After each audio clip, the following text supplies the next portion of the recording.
reporting for Katie Chats here in downtown Toronto with Ngozi Paul and Eloquence. Tell me a little bit about how the two of you met, started working together, and started the First Time project. Wow, that's a loaded question. How far do you want to go back? Let's go back to emancipation. We have to. That's how we. Let's do something fair. Yeah. Okay, we won't go back to high school. No, we won't go back to no show. Yeah, okay. No show. Actually, we will go back there. We're not going to get into the specifics, but it turns out that both of our parents were protesting something years ago when we were in high school, and we were both at the protest, and we did not know that. We discovered that recently. That so, because we're like, ever since we met and you know, been working together, we're like, I feel like I know you. We're just like sisters, and it's because our parents actually have ties with each other, but we didn't know that. We just discovered. So we discovered that we're cut from the same cloth. Yeah. For sure. And so, but emancipation. And then emancipation. Click David Cox, who is actually Saida's manager, was put us in touch. You were looking for a DJ, and that's something else that I happened to do, along with being the North American manager. So I came on board for emancipation. DJ with Prince Charles? Okay, yeah, but that's a whole other story. Really? Like, yes, she totally did. She's like, I DJ. That's something I happen to do. Okay. She like, they needed a DJ for the Prince, and they called her. So yeah, she's a proper DJ. And I wrote a show called The Emancipation of Miss Lovely that I performed with a DJ and a violinist and a percussionist. And I was looking for a DJ, preferably a female DJ, and she came obviously highly recommended, and it was love at first sight, instantaneous. Yeah. And actually, Emancipation was written after I started working on the First Time project, because a good friend of ours, Debbie Young, who's a monodramatist, challenged me. She was like, if you're going to be asking women from all over the world to be, you know, exposing themselves and sharing their own stories, you really need to get to know yourself and be willing to really go in depth and deconstruct your own personal story around your own sexuality. So that play was written, and the First Time is here. So that's how we all just full circle. Full circle, really it is. It's such a blessing to be able to have the artists be a part of it too. So, you know, when Ngozi started the Indiegogo campaign, I thought that the best way that I could, you know, contribute was to bring the artist roster that I work with to the project. And there we have the concert, First Contact concert.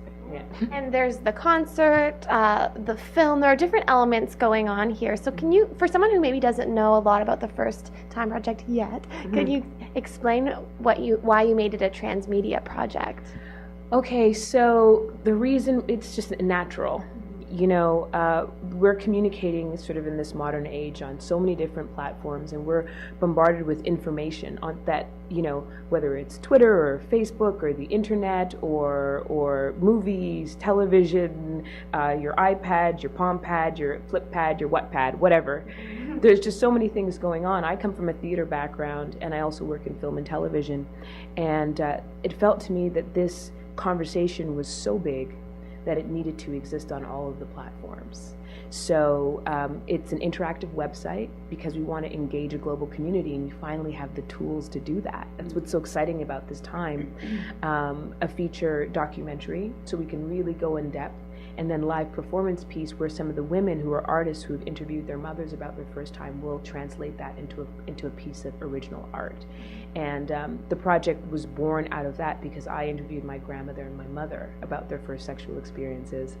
And it was such a revelatory experience for me that I knew that there was something more there, and I really wanted to share that. And in my travels and speaking to other women, I really felt as though, hey, we're all ready to have this conversation. And we're all ready to sort of claim that for ourselves and get to know ourselves. We just need to create a space. So different platforms for us to do that. And how have women been embracing the First Time project so far? I'm gonna let you answer that question because that's what you do. You've been doing the interviews and such. Hey, you know, how have they been? It's been an incredible process. I mean, you're here, right? It appeals to you, right? There's just something so visceral and so natural about wanting to have this conversation. It almost feels like, finally. Yeah. Like, oh, because I know I'm confused, and I claim that. Like, I've been confused. Like, you don't know what's going on. You're dating. You don't know, like, what's happening. You know, you're supposed to be doing. I grew up in a very religious household. You're supposed to be a virgin until you're married, and that ship has long sailed. You know, it's like, you know what I'm saying? And you're like, what am I supposed to do now? And you know, like, there's like, you know, whether you sleep with this or don't, and you don't even know what's happening, or where some of these rules come from, or, you know, how we attach our self-worth to certain things. So I know that all of those sort of mixed messages and confusion have had such an effect on me. Just being open about it and finding a way for us to discuss it. Other people are like, oh, me too. And can you speak a little bit to how this topic is cross-cultural, cross-generational, and is bringing together so many women from all different cultures all around the world?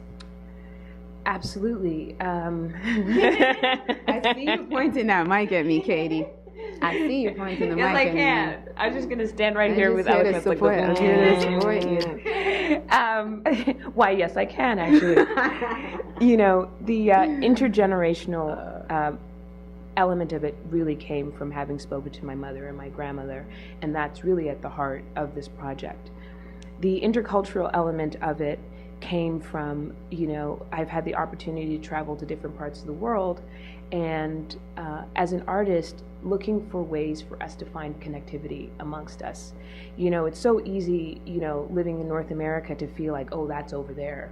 You know, you hear, oh, that's happening there, or that's happening there, but really not having a real connection to the humanity of people all over the world, because we're actually having a common human experience.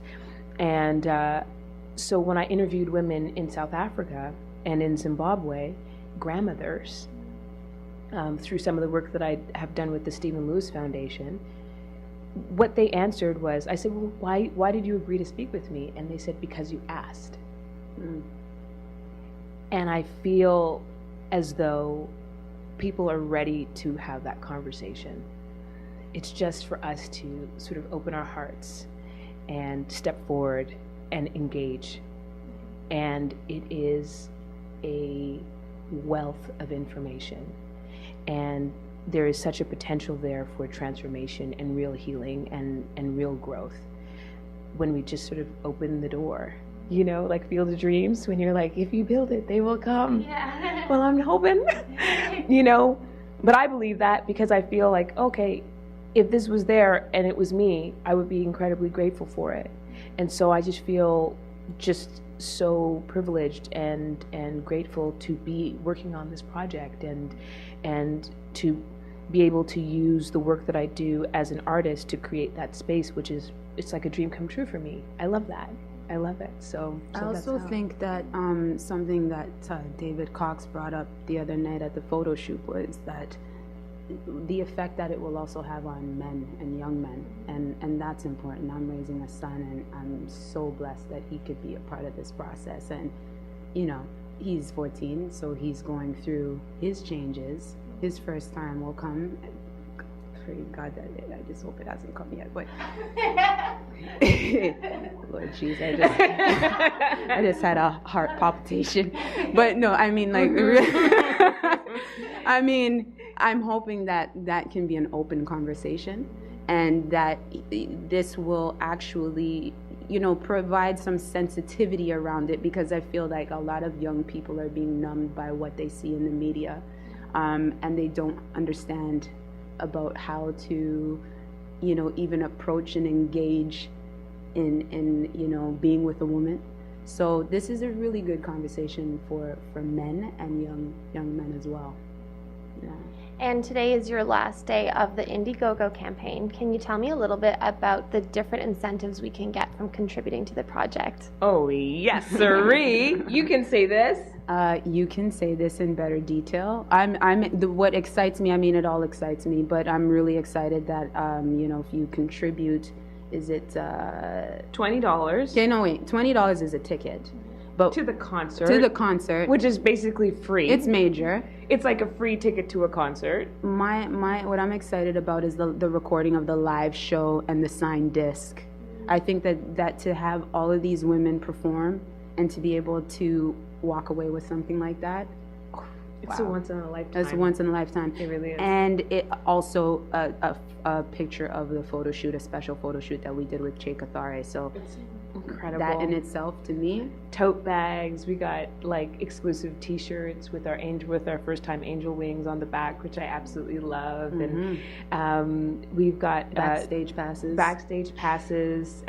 tickets to the VIP screening when we actually do this the film. Like it's a very exciting, generous campaign. I just love it.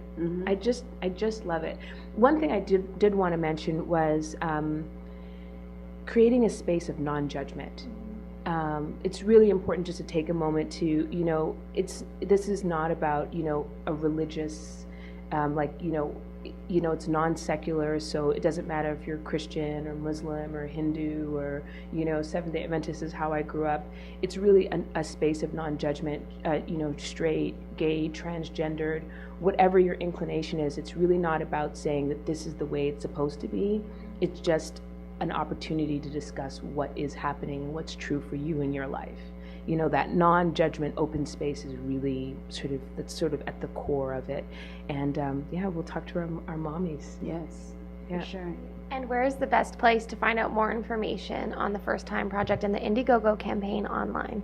TheFirstTimeProject.com with a 1, the first STTimeProject.com, and our hashtag is First Time Project With a 1. with a 1, and go to Indiegogo campaign and Google First Time Project, and it's all there for you. Lots of presents. Thank you so much. Congratulations, and have an amazing event and process making the film. Thank you. I'm Katie Allman reporting for Katie Chats here in downtown Toronto. Yay! Great. Yeah, that was wonderful. That was amazing.